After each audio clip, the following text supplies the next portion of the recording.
मेरे साथ अमित सोनी जी जुड़ रहे हैं छिंदवाड़ा से। इनका छोटा सा नन्हा सा मासूम बच्चा था हितांश, मौत हो गई उसकी। अमित जी, कितने दिन खांसी चली, कहां पर क्या इलाज कराया, ये दवाई किसने दी थी हितांश को? सर उसको 29 अगस्त को पहली बार बुखार आया था। उसके बाद में उसको प्रवीण सोनी सर के पास दिखाए थे। उन्होंने उसको देखने के बाद मैंने 3-4 सायरप दिए थे। उसके बाद में उसको 1 तारीख को फिर से कि अपन ने सोनी सर को दिखाए दोबारा। फिर उस दिन उनने 1 तारीख को उल्टी किया था और थोड़ा सा बुखार था, तो उल्टी की दवाई के लिए उन्होंने एक सायरप दिए थे। तो अपन ने वहीं पिला के 15 मिनट उसको आधा घंटा वहीं वेट करे। फिर उन्हें 4 साल का बच्चा है, वो अपनी मर्जी से खुद बाथरूम कर लेता है। तो फिर उसके बाद में अपन ने उसको घर ला लिए। घर लाने के बाद में उसने बाथरूम नहीं किया। उसने रात से अपने सुबह तक उस पर नजर रखे कि बाथरूम नहीं कर रहा, उस पर नज़र रखे कि बाथरूम नहीं कर रहा। उसी बीच रात में उन्हें 2 बार उल्टी किया था, लेकिन उल्टी उन्हें थोड़ी अजीब सी किया था, काली काली टाइप की।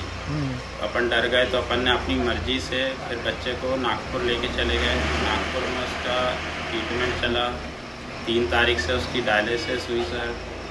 उसके बाद में डायलिसिस होते होते उसका टेस्ट सैंपल सब हुआ। फिर एक उन्हें किडनी की बायोप्सी किए, उसका भी टेस्ट हुआ। फिर 9 तारीख को सर उसका डायलिसिस के बाद उसको सांस लेने में प्रॉब्लम हो रही थी, तो उसको फिर नॉर्मल ऑक्सीजन लगाए। नॉर्मल ऑक्सीजन उसको काम नहीं करा, फिर उन्हें वेंटिलेटर लगा दिए।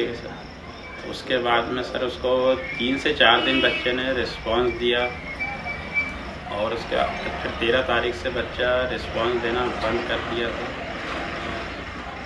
15 तारीख को सर उसकी MRI हुई, उसकी रिपोर्ट आई तो सर ने तो पहले नॉर्मल सूजन बताए थे।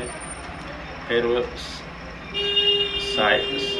सूजन बताने के बाद में फिर उसके साइकोलॉजी के डॉक्टर, सर के डॉक्टर को बुलाया। उनने रिपोर्ट देखे, उनने बताया कि बच्चा का दिमाग पूर्ण तरीके से काम नहीं कर रहा है, उसके सर में सूजन है।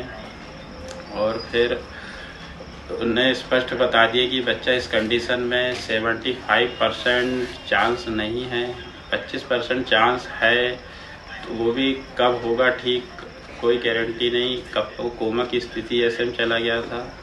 फिर उन्हें ये बात बोले कि अगर इस कंडीशन में वो गलती से ठीक भी होता है तो पहले जैसा नॉर्मल बच्चा था वैसा नहीं रहेगा।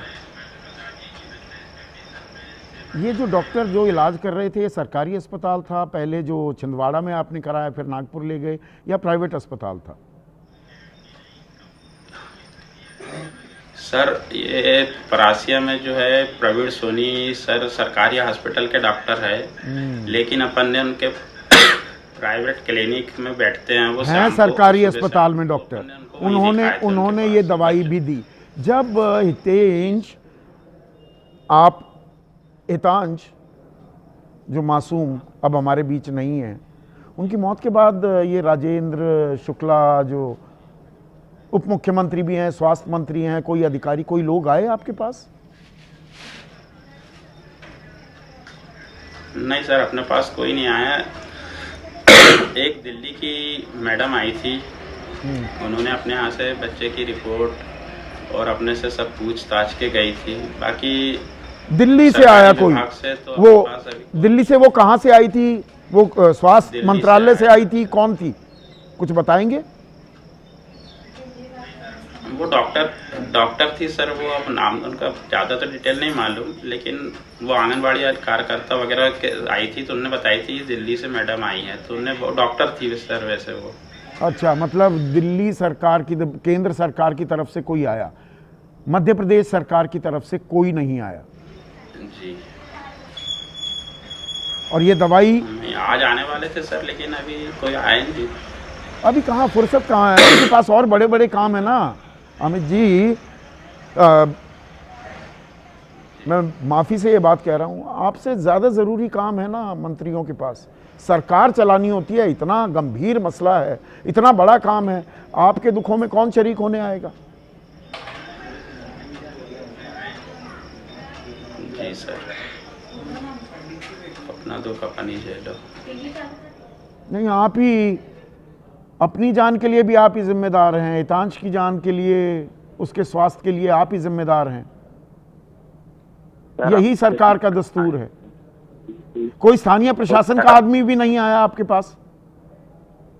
नहीं सर, सरकारी कोई ऐसा कोई कर्मचारी नहीं आया। कोई सिर्फ नहीं। आंगनबाड़ी आशा कार्यकर्ता यही लोग आए, इनमें रिपोर्ट ले गए, बाकी बाकी लोग कोई आए, नहीं रिपोर्ट आया। ले गए, बाकी